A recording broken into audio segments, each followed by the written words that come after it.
The Alabama Booksmith presents Author Spotlight. Because every book in our store is signed, our wall of fame displays a breathtaking array of writers and signatures.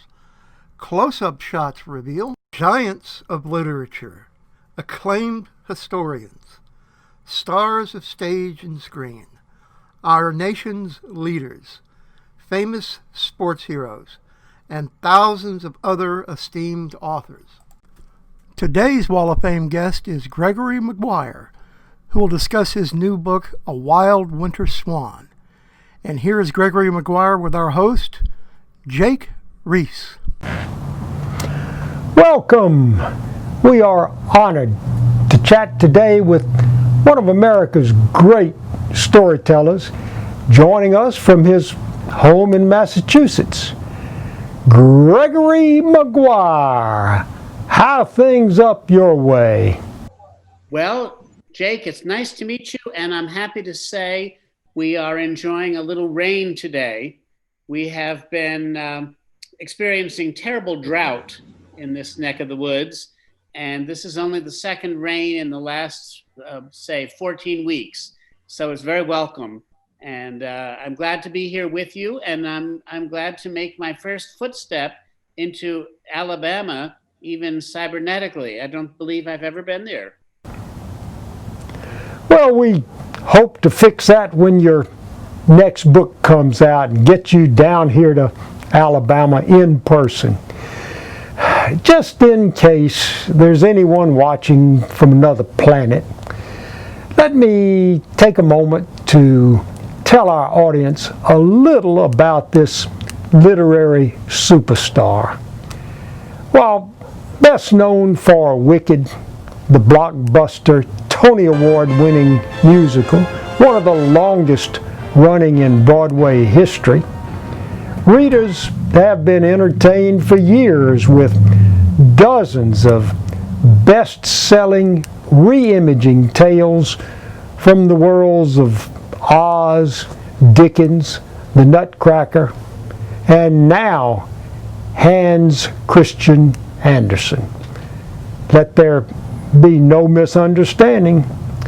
Books by this unconventional genius are for adult readers. We could take up all our allotted time ranting and raving about our past successes with Wicked, Hidden Sea, After Alice, Son of a Witch, A Lion Among Men, Out of Oz, Confessions of an Ugly Stepsister, Mirror, Mirror, and on and on. However, we're here today to let the world know about A Wild Winter Swan and why you will absolutely devour this delicious read and cherish owning a signed first edition. Before we dive into the storyline, Gregory, will you please share the genesis which you attribute to P.L. Travers, the author of Mary Poppins? I used to live in London, England, about 25 years ago. Indeed, the very year that Wicked, my novel, was coming out for the first time, 25 years ago, I wrote to the author of Mary Poppins, P.L. Travers, who lived off the King's Road in the part of London called Chelsea.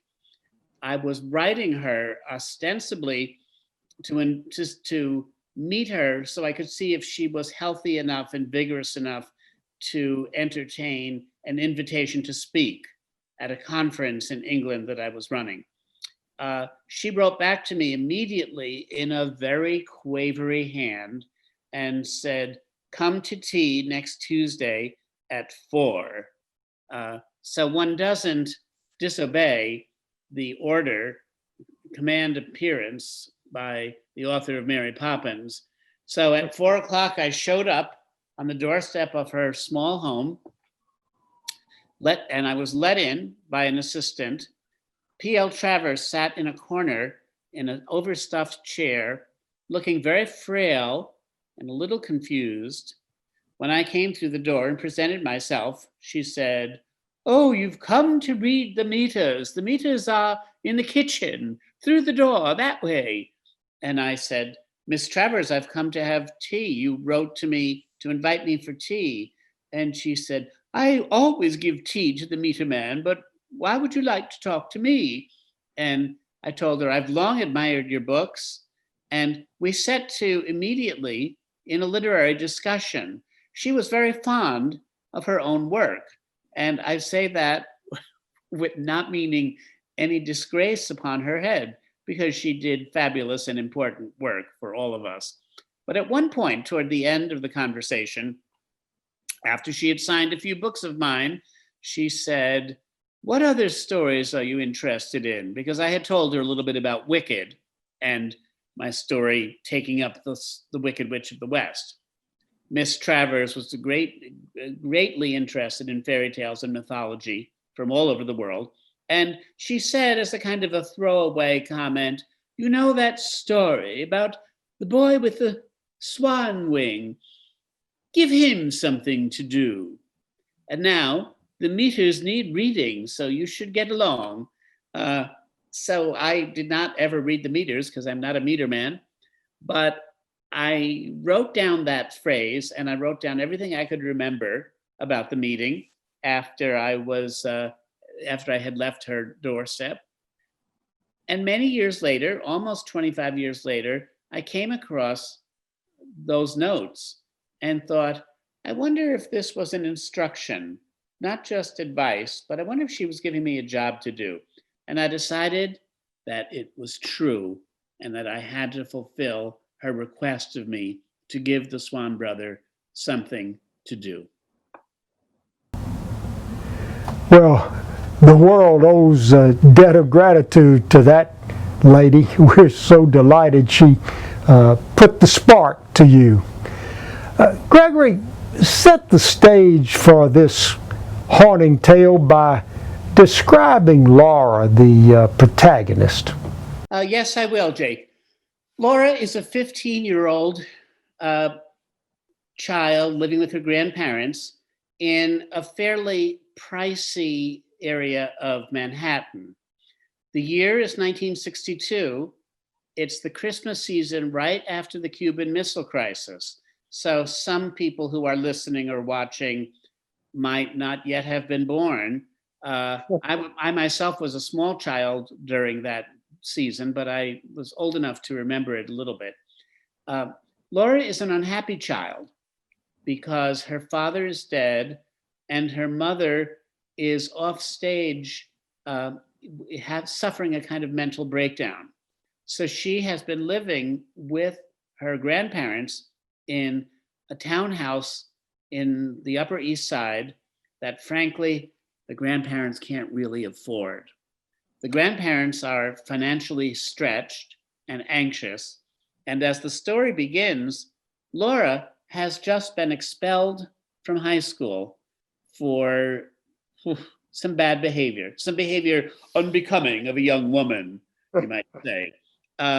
And so as the Christmas season descends upon the household, Laura is being threatened with being sent away to a convent school in Montreal, while her grandparents fret about losing their business and their home in much the same way they lost their son right after World War II. So Laura is not what you'd call the fleetest arrow in the quiver.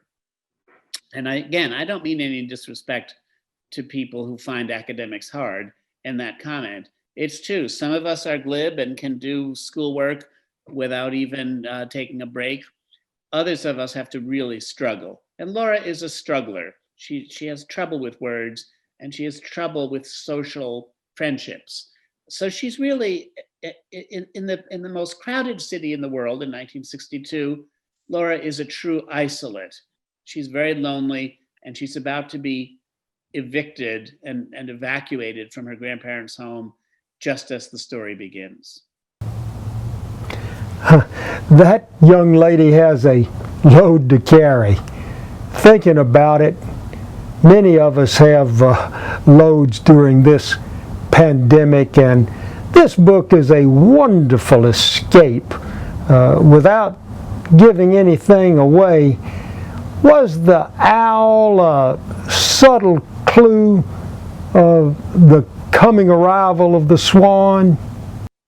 There is an owl who shows up in the first chapter of the book.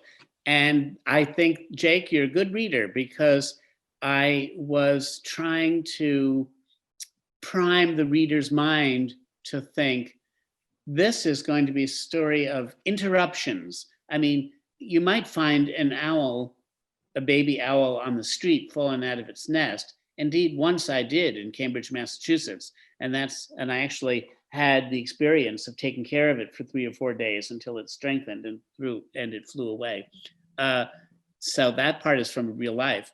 But for an owl to come out of the ceiling, it's not what one expects. So a ceiling is a conventional margin of reality. We have our walls, we have our floor, we have our ceiling. When something breaks through the actual perimeter of reality and appears in a place and in a way in which we don't expect it, we know trouble's afoot. And yes, Jake, indeed, the owl is just a kind of a presage of what is to come in Laura's life in the next 3 or 4 days. And what about when Laura was reading stories to the younger kids and decided to close the book and just tell the story about the swan, or when Laura was drawing the picture from the World Book Encyclopedia? No, I think it was exactly a clue for Laura to have to tell in her own words the story, Hans Christian Andersen's story of the wild swans. Now, Jake, I suspect you would agree with me. Feel free to disagree if you do disagree. That while Hans Christian Andersen wrote several hundred stories, there are only a handful that we still know really well. We know The Emperor's New Clothes. We know The Ugly Duckling. We know The Little Mermaid. We might know The Little Match Girl. The Wild Swans is right on the margin of what we remember. We remember the images more than we remember the actual plot. So that was very useful for me as a storyteller, because I thought, all I really need is the image of this boy with one swan wing swooping as best he can, swooping into Laura's life. I need to show where he came from so that he's just not like a terrifying nightmare. He comes from story. But I didn't need to make an exact parallel to that story, because we don't hold that story in every particular in our narrative imaginations. I think that's my feeling anyway. Am I right in that? We may disagree in other areas, but we do agree on this after the fact. I took those passages as clues. Well, that's good, and I do think it is an arresting image, and of the boy with one swan wing, and I don't know if you know the work of the brilliant writer and artist Brian Selznick, whose book The Invention of Hugo Cabret was made into a fine film called Hugo, about the boy in the clock tower in a train station in Paris in about 1915 or 1920 or something.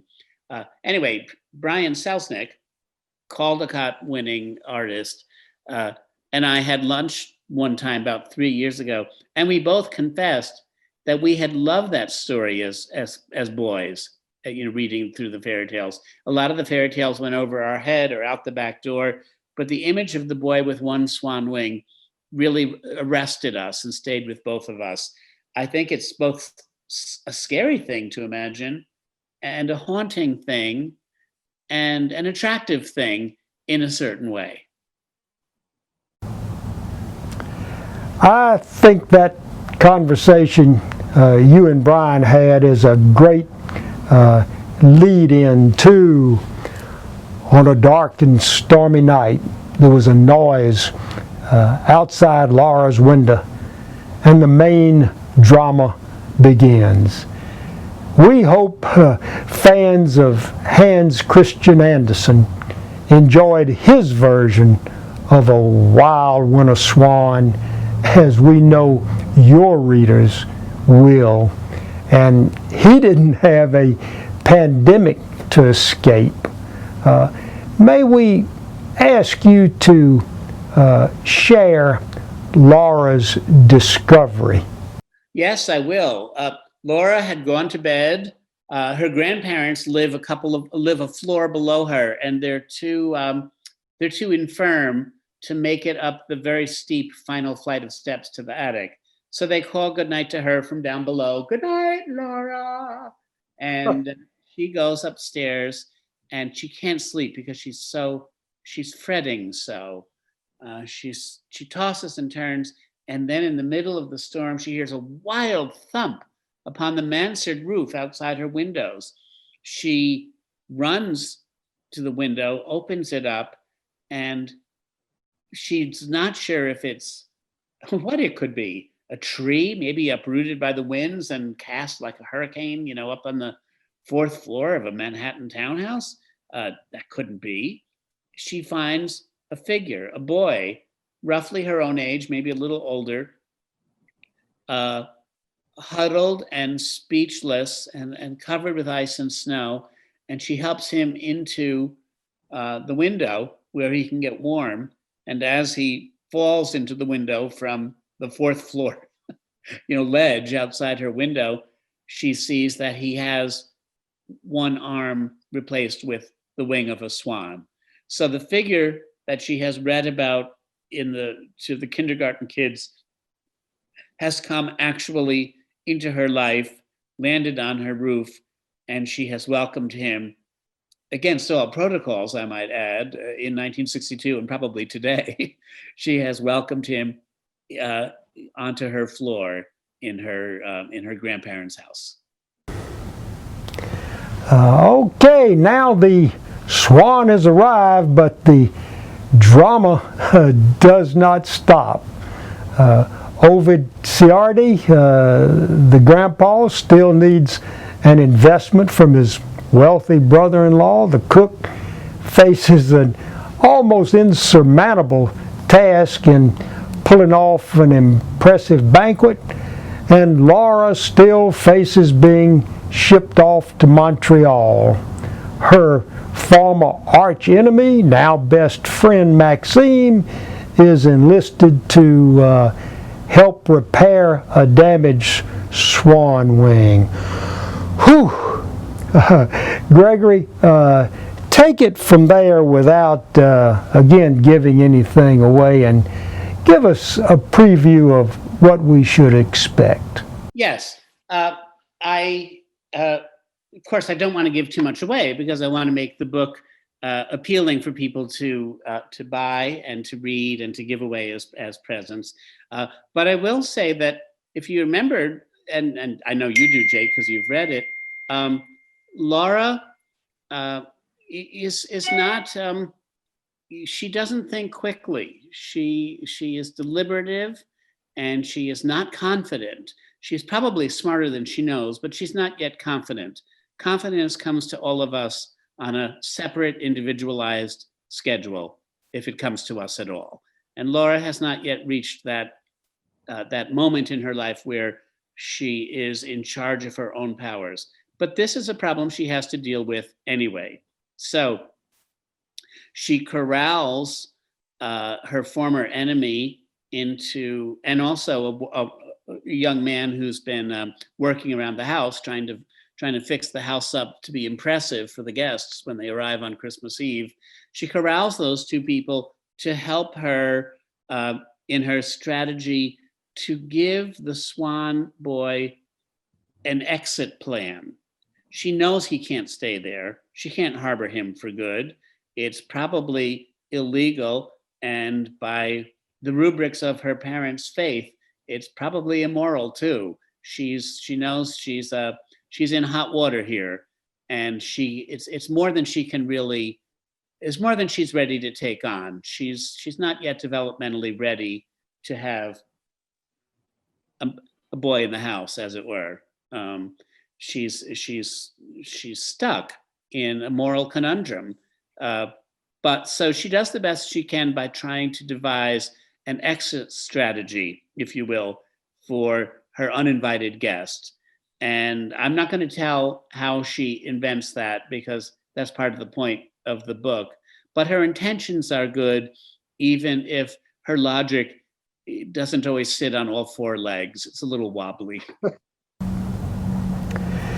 Gregory, we are honored to have you visit remotely, and hope that when this virus goes away, you might make it to Alabama in person for your next book.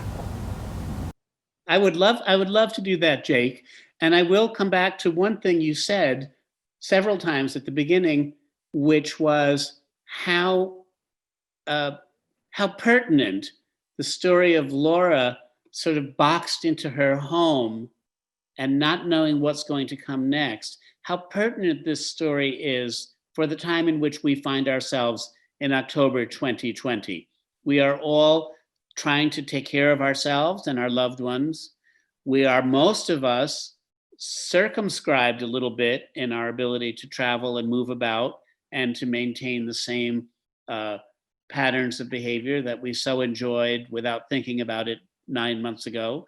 The comfort that comes from realizing that young people especially have always faced challenges of being trapped and kind of ignorant about the world outside the parameters of their own life experience. We can derive comfort from reading. We can derive comfort from knowing fictionally that we're not alone. When we pick up a book, it doesn't need to be my book, though I'm happy if it is. When we pick up a book and realize this character is experiencing in a magical form something that I'm experiencing in an emotional way, and there are more similarities between us than there are differences. That's, I think, the virtue, the nutrition, and the therapy of fiction. And so I'm really glad, Jake, that you mentioned that this is a comfort book in a way, like mashed potatoes. It's a comfort book for a difficult time. So I really appreciate being welcomed into the author spotlight of the Alabama Booksmith, and for you to have read so carefully and appreciatively A Wild Winter Swan. This is probably poor manners when the ink is still wet on your new book to ask what's next, but what's next? Well, I will tell you this. I have a new book that is just being signed up to my publisher. And yet my publisher says, I forbid you to talk about it until we have a press release. So I'm afraid I'm just going to have to say, watch this space. Stay tuned, everybody. There is something else coming down the pike, perhaps as early as a year from now. Gregory Mcguire, thank you for this warm, fuzzy story. Thank you for your time, and thank you for signing all our books. Stay safe, and our best to Andy, Alex, Helen, and Luke. You're so kind, and thank you for having me, and I do hope to meet you in person when the pandemic restrictions lift. It would be something to lift my heart to think about.